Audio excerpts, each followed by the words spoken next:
Welcome to My Therapist is Out. Each episode, we talk with a therapist from Open Space Therapy Collective or LGBT community members about mental health and building community. I'm your host, Renae Johnson, licensed therapist and founder of Open Space Therapy Collective, where we are your hub for queer and trans mental health care.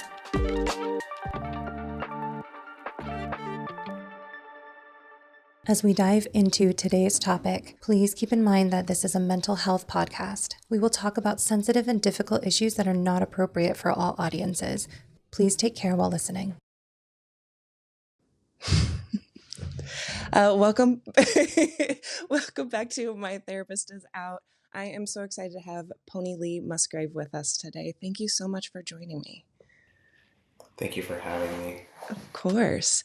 So I am going to ask you to introduce yourself because you do so much and have been so active in the queer community for so long. I don't even know where to start. So can you introduce yourself for people who haven't met you yet? Yeah, I'm Pony Lee. I'm an artist and a leather person, and I own Folklore salon in Barber, to name a few. Which is how I got to know you. One of our other therapists was going to the Long Beach location, and they were like, "Oh, you got to go to Folklore. They're so great." The community that you and your team have created there is just so warm and welcoming and fun, and it feels like going to your cousin's house almost. It's really nice. Yeah, we've been known as the gay cheers. Yeah, You know, 100%. when people come in, and it's just we've been around for a while. You recognize faces, and you see all the, or new faces, and you're just excited to have people there. Yeah. What inspired you to found Folklore? I had been a hairdresser for quite some time and bounced around from place to place. And I felt like it was just really hard to find a space where the owners cared as much as the workers, Mm. where the culture was just, I felt more aligned with my values in a sense, And I had several years already on a grassroots organization called Dyke Day LA, which was grassroots at the time. Yeah, And now it's huge. Now it's huge. And I just, I found community, and I wasn't really looking for it. And it just kind of was a natural development, because there was a lack of spaces, a really lack of like AFAB spaces, a lack of, I just felt like it was a calling. And then honestly, the togetherness part was so important. That's so cool. There's a lot, I think, between therapists, like barbers and bartenders, we all like switch through the careers pretty fluidly. Like the amount of therapists that are like, "Oh yeah, I used to be a hairstylist," or "Oh yeah, I used to be a bartender," or I'll meet a bartender or a stylist who was like, "Oh yeah, I was a therapist and that was enough."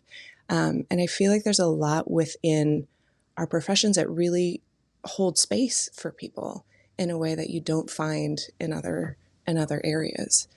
And you really feel that when you walk into Folklore. So you're an LA native and you've doing grassroots stuff and you're noticing this big gap in salons that have like heart to it. It sounds like really have a soul to it. What was that beginning process like for you to be like, okay, I don't just want like a salon, I want a place with heart, and I want to find community and people and figuring out how to build that, because that is a big undertaking. Um, yeah, it is a big undertaking, and you don't realize it until you're in it. And when you have moments of, oh shit, am I doing this right? And there's no roadmap for it. There's no one to look up to and advise to. In a sense, we kind of did that like punk rock thing where we just like gathered up our resources, gathered up the muscles. Everybody had muscles in certain areas, and the common need was there, and that was the fire. Like we were originally in a tiny space in Echo Park. We were on top of each other, and so much so much like kindness and sharing and tender moments and crying happened in that space, not only to make the space but to see it out, and to get there in the same, tiny bubble, and then have the bubble expand a little bit and still love every single moment of it, and be grateful for it. That's such a beautiful thing to be able to do because I feel like so many people, when they get to that struggle point, lose the ability to be grateful for that process. When we hit points of struggle, a lot of people lose the ability to be grateful for the experience. And so you're building this thing and you have your team that you're doing this with. And like one of the things you said is like, even through the tears, you're feeling really grateful about the process. How were you able to keep that gratitude and that openness for yourself through this huge struggle? I think one of the things I didn't realize in the process is that I was in some way looked up to and a leader, and I had to allow myself some grace to fall apart. Something that was told to me once, and I tell this to other people, is like, we're allowed to be in these spaces of grief and hardship, but you're not allowed to live there. And because that's not who we are. Like, I think there is like uh, there is something about queer folks that it is built in us to be resilient and to endure and to keep going, in some way, in some way. So I kind of like have allowed myself to, as an owner, to also like, I'm not the boss. I am a human. I love that you're saying this because it's so important. And I think it gets really lost in conversations about leadership as people, or the way that it's talked about in mainstream culture, which obviously is not ours, is you have to be strong and you have to be the example and you have to be able to delegate and do these things. And it feels very almost militant half the time. And it feels very um, like the leader gets all of the glory from this, or they get all of the recognition. And that never works. Like It never works. it never works. That's not how you build community, and that's not human. Um, how did you get to the place where you're like, oh shit, I am the leader of this, but I also need to let myself fall apart and be a human and trust that my team is not going to be freaked out by that. It's the same thing I ask of them. Mm-hmm. There are some times when, sometimes like we're an autopilot, or we just need a little bit more sensitivity in our day because of how we wake up with challenges, or we have personal struggles, and be like, you know what, like, just a quick little check-in today. I need a little extra, and, or like, can certain things hold until tomorrow, just giving it, allowing space, and time, because we do not need to be reactive. And it's almost like a need because of how technology is, and what it demands from us, and what it like almost just takes and takes and takes and gives and gives and gives, you know what I Mm-hmm. mean? So it's like, wait, let's take a beat. Let's take a couple if we need to, because nothing, unless it's like a crisis, then we can, we're prepared for that, but not everything needs to be a crisis. Mm-hmm. Mm-hmm. It's just hitting me the way that you're framing this is everything can feel really urgent, especially, we're recording this in March 2025. This will probably come out in a couple months, but everything in our culture right now feels very crisis because of everything that's happening politically and how institutions are responding to it. And even on the bigger scale, the institutions and the leaders and the people who have just said, let's just take a beat before we jump forward, has let a lot of that tension dissipate and Yeah. let actual powerful moves and important moves happen instead of places like Children's Hospital, who's just like instantly responding and pulling back trans care for kids. Um, Mm-hmm. in 24 hours when Trump says one thing, and then they're like, oh, okay, we're doing that. And then the ripple effect of that is horrible. Mm-hmm. Where the LGBT center is like, okay, you're pulling your funding. We are going to take a beat and figure out how we want to approach this and which lawsuits we want to go into and how we can keep the staff that we can keep. Um, is a large scale example, I think, of what you're saying and like taking that time, allowing that Mm-hmm. grace. Well, the thing is, I've noticed that there's like this large picture, and that's the world, and that's the world we live in. But I feel like everything, if we just narrow it down and shrink it and shrink it and shrink it, that practicing that with the people around us, it seems more manageable because that will have a ripple effect. Mm. Feeling overwhelmed or frozen or feeling like I can't or like uh, practicing that with with the people in our immediate circles, our coworkers, our neighbors, like that's where the true changes I think start to happen. It makes the larger picture much more bearable, I think. Yeah. Do you have an example of that?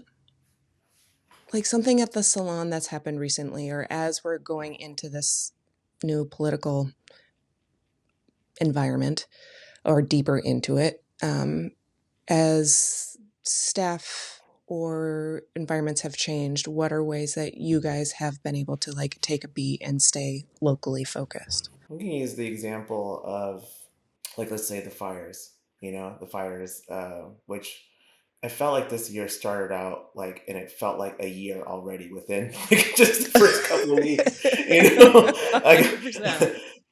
like mentally and emotionally, it was just like just draining as hell.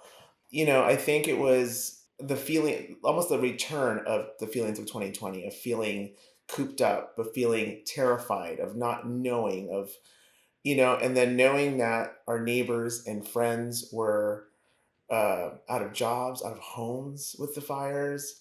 We were like, what could we do instead of feeling paralyzed by this or feeling like it needs to go away because I can't handle it?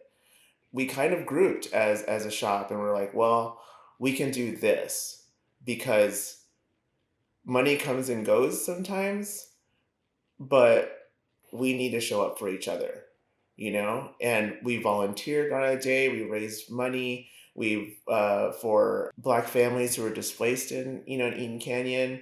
We were very mindful about it. Also checking in with ourselves of what we were able to have capacity for, even if it was 2 hours of volunteering or doing this little bit. We were able to do those things, whether it was collect goods, like we kind of rallied in that way. And I didn't have to say anything. The great part is that everybody was on the same page. I wasn't saying like, "Oh, we're doing this. What do you guys think of this?" No, everybody was all like, like we're here. We're Mhm. here. And because I think that it reminded me of like, during the like AIDS epidemic where our government wasn't giving a shit. And what did we do? The queer community raised money for research. Like we rallied, we really looked out for our own.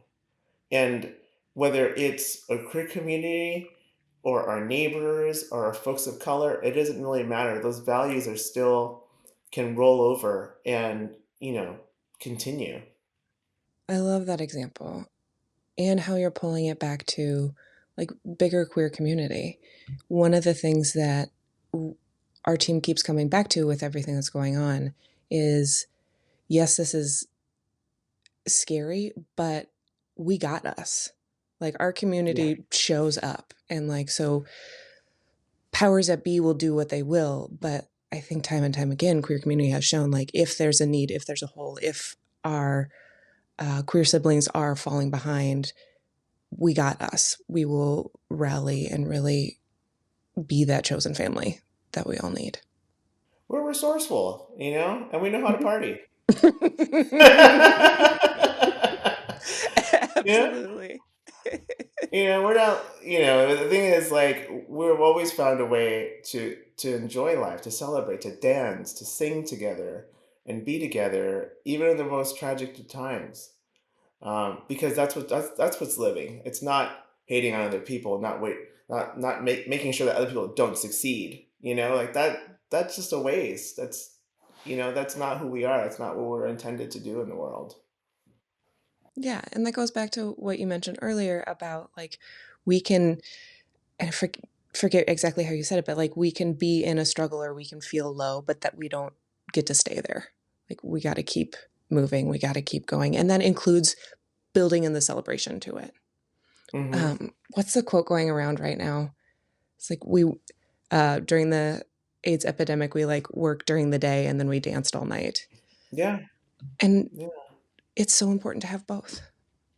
I've honestly I've found a lot of comfort like looking at like older queer essays and like literature of of different political climates. Some that I can sort of remember from being really young, but not being old enough to understand all the small things, and that like the effects that has led us to where we are. Yeah, yeah. So it's given me a lot of comfort to know that we have persevered. What was your relationship with queerness when you were growing up in LA? Well, I grew up in East LA, and I'm first generation. It wasn't easy because I grew up with Spanish as my first language. I started to learn English going to school.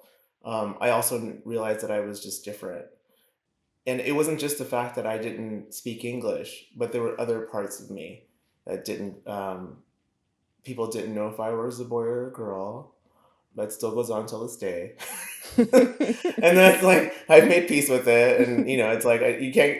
You're not wrong. Mm-hmm. Whatever question you think, whatever answer you think you have, you're not wrong, but you're not entirely right. And Mm-hmm. the queer people that I knew when I was coming out, they were like revolutionaries. They were activists. They were hairdressers. They were in a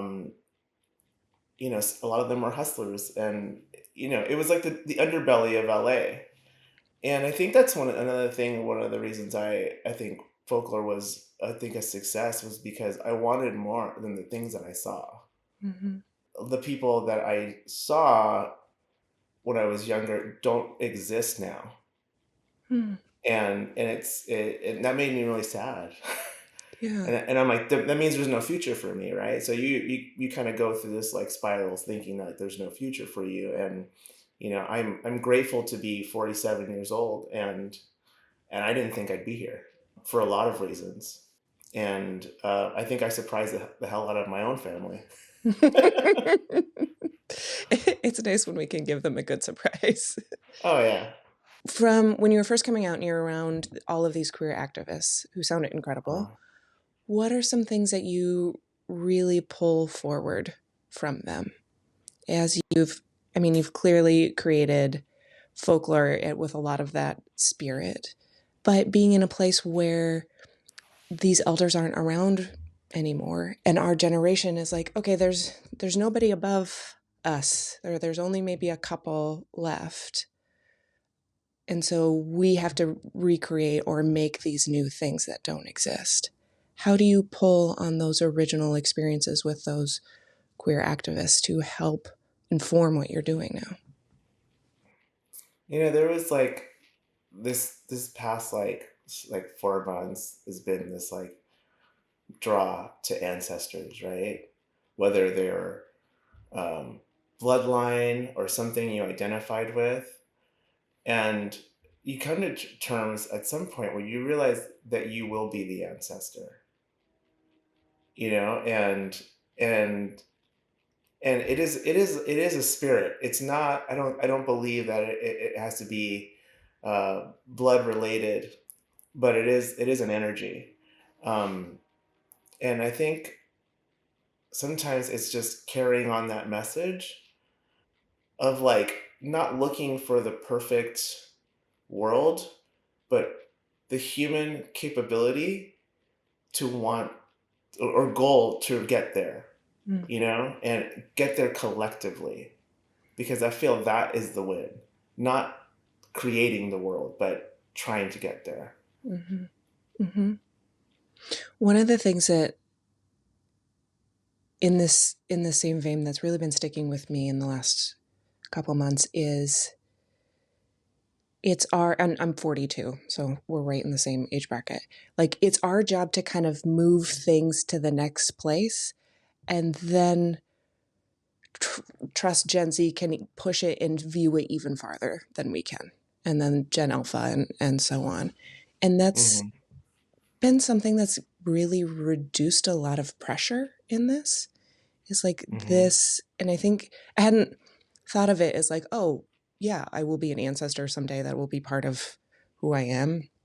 Um, but in that same vein, it's like, oh no, this isn't, this is just my part of the push. This is just Mm-hmm. part of the bigger creative queer world building Mm-hmm. and not seeking that like perfection because as a community, we come up with amazing, incredible things that not any single one or two of us could do. Yeah, I think the perfection part is, I think, the part that like sometimes, um, adds to like, uh, I think, disconnection between the younger generation and the older generation, because there's like, you should have this figured out. You should know better. Some people don't. We don't know. We all have different backgrounds. We all come from different places. Mm-hmm. And allowing that, again, grace with each other, and not just ourselves. Can we transition to talk about the Butch Barber chair that you have inherited? Because I think this goes Yeah. really aligned with ancestors. Can you introduce everybody to Nancy and this exciting project that you have now? Yeah. Well, Nancy Valverde was a barber in East LA. I think, I want to say, from what I've gathered, from downtown to Lincoln Heights. And at the time, she was arrested like probably like 2 dozen times for masquerading, is what they called it back then. When they contacted me about her chair and then I'll pick it up, I was just like, "Whoa, this is heavy." Not physically, yes, it was, um, but it felt very symbolic to where we were, thinking that what she had gone through, for uh, dressing like a guy. And I Mm-hmm. remember I remember listening to an interview with her, and she was just like, "I didn't even know what a lesbian was. I just like to wear pants. I was just doing me." And I feel like I could have related to that in so many ways. I think a lot of people can relate to just like, I'm just doing me, and all of a sudden I get called a faggot or weird or a dyke or whatever fucked up word people say to Mm-hmm. each other, and you're like, oh, that's kind of right and not entirely the picture. So Mm-hmm. I inherited Nancy's chair, and as I've been restoring it, I've been finding not only stories but also thinking of ways to come together around this, because I feel like this is a really great time to show off our creative power, as a community and as individuals. I remember you had recently got it in like the day or two before, and I was at the salon, and you were just floating around and like beaming. You were so excited to have it like delivered in there. Well, it was a couple days after the election, Yeah. and like it. I mean, Spike and I, when we brought it in the truck from Covina, I think we were crying in the truck. Just like it felt like we were carrying not just a chair, but something much deeper than that. Yeah. And maybe it was a part of our grief. Maybe it was part of our a reminder to us. Um, but nonetheless, it has been kind of a beautiful thing to have, and to be working on, and to be able to display it soon. Really powerful timing. It's like a powerful symbol, and especially right now. What what are you as an artist? What are you planning on as you?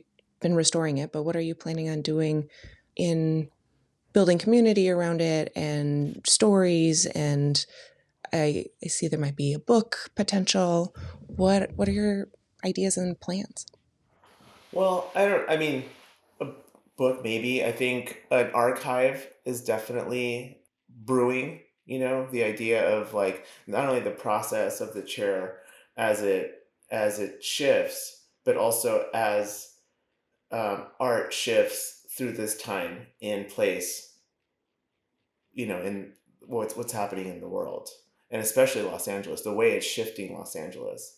I hope to have this documented, and I remember talking to somebody who was working on digging through an archive, and it was not digging through the archive and the result that they were looking for in the end. It was that, oh, we need to start creating our archive to pass that on in the same way you were talking about, like carry this on to Gen Z or whoever follows thereafter, because it encourages them to I think value their individuality and their existence, because it's being devalued right now. Mm-hmm. Mm-hmm. I haven't been up to Sacramento, but one of our therapists lives up there, and they were talking about um, a library called the Lavender Library. That's essentially just a giant library archive of all of our ancestors that have come before us and their stories. It's just really powerful, and the fact that you're bringing it to life through the barber chair is just a really beautiful project. I really am excited to see how it unfolds. Me too. Me too. I'm linking. I'm trying to figure out. I grew up. So my father was a lot older than my mom, and he was the cultural director in East LA, in Lincoln Heights.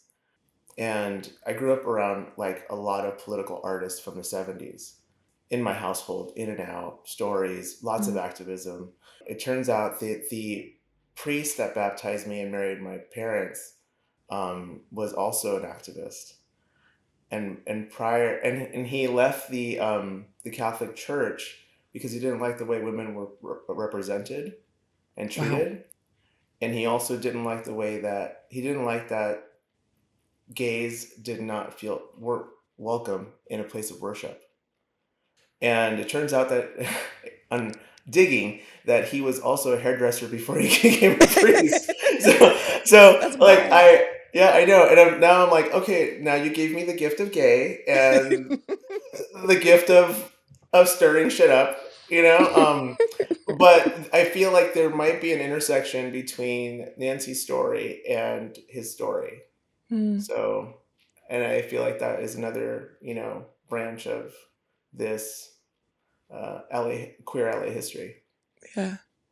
That's why you never hear about religious leaders stepping out and being like, no, actually, this what this institution is doing isn't right because of how Yeah. you're treating people. That's, yeah, wow, that takes my breath away a little bit. And I'm hoping to connect with him. I've actually found somebody who knows him, and he's still alive. Oh, cool. So I'm hoping to maybe catch a lunch or something and get some Nice. fun stories. Since he was friends with my dad, so. Mhm. Cool. Well, thank you so much for taking the time and talking with me today. If anybody hasn't been to Folklore yet, I highly recommend it. Um, where can people find you? Um, you can find us on Instagram, and on the Google, and I think that's about it. Okay. Before we sign off, do you have a queer moment of joy from this week that you want to share? I do. I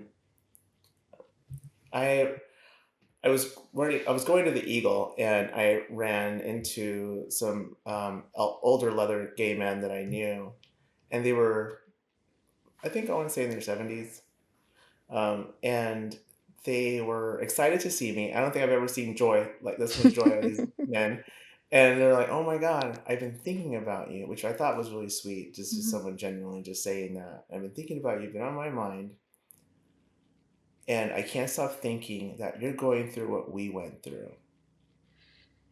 And Hmm.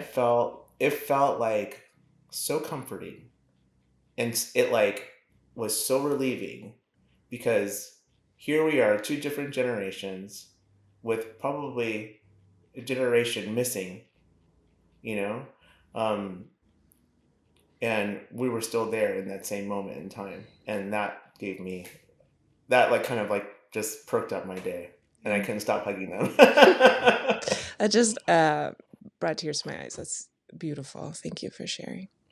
Thank you again, Pony Lee, for joining me today. It's a true joy to spend some time learning about you and getting to know you. So thank you again.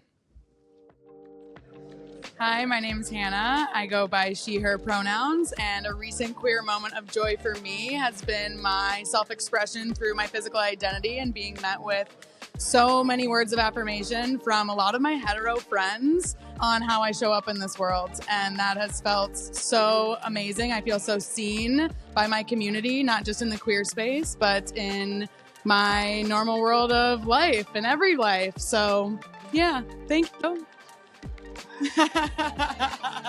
Mondo. My pronouns are he, she, they. My most recent moment of queer joy was at LA Pride when Ricky Martin hit the stage. Number one, I grew up around listening to Ricky Martin, like my family, two immigrant parents. You know, we were always listening to Ricky Martin. And the fact that he came out as gay, and then the fact that like I was there at a big gay festival watching him, and like just remembering the moment where I was like, wow, he's so sexy growing up. And now thinking like, wow, he's a sexy gay man. Like I just felt so connected, like on so many different levels. And yeah, I just felt like it felt right. It just felt right. Thanks for joining us. If you're in California and looking for a therapist, visit our website at openspacetherapycollective.com and book a free intro call with one of our therapists. If you're enjoying My Therapist Is Out, please rate, review, and follow us on Spotify, Apple Podcasts, and YouTube. Do you know somebody who could use a little extra dose of queer community? Send them one of your favorite episodes of My Therapist Is Out and help our collective grow one listen at a time. My Therapist Is Out is an open space therapy collective podcast, and our podcast editing is done by Rachel Peltzer and Smash and Grab Studio. We'd love to hear from you about today's topic, so email us at info@openspacetherapycollective.com. You can find us on TikTok and Instagram at Open Space Therapy Collective. Thanks for listening.